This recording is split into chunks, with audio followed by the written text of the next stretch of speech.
কুশমানের মানুষ যদি একত্রিত হয় আমরা নেতৃত্ব আবার আনতে পারবো। আপনাদের সহায়তা চাই।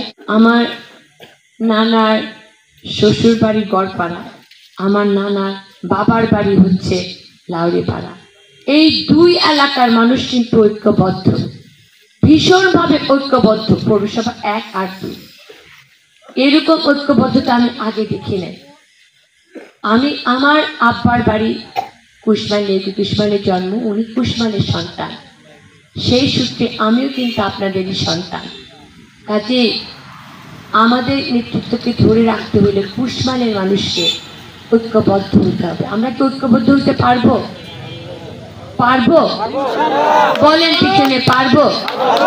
আপনারা যদি ঐক্যবদ্ধ হন, সারা ফুলবাড়িয়া ঐক্যবদ্ধ হবে।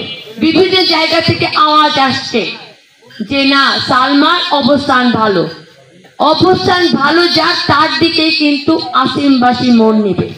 ভবানীপুর, কালাদহ, রাঙ্গামাটি, নাওগাঁও, আমাদের পার্শ্ববর্তী ইউনিয়ন বালিয়ান, তারপরে হচ্ছে দেওখোলা, রাধাকানায়, সবগুলো কিন্তু ঐক্যবদ্ধ হবে কুশমান যদি ঐক্যবদ্ধ হয়।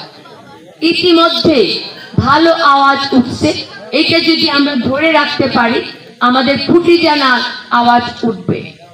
কাজেই ঐক্যবদ্ধ হওয়ার জন্য আহ্বান করছি। এত রাতেও আপনারা আমার কথা শুনছেন, সেজন্য অসংখ্য ধন্যবাদ।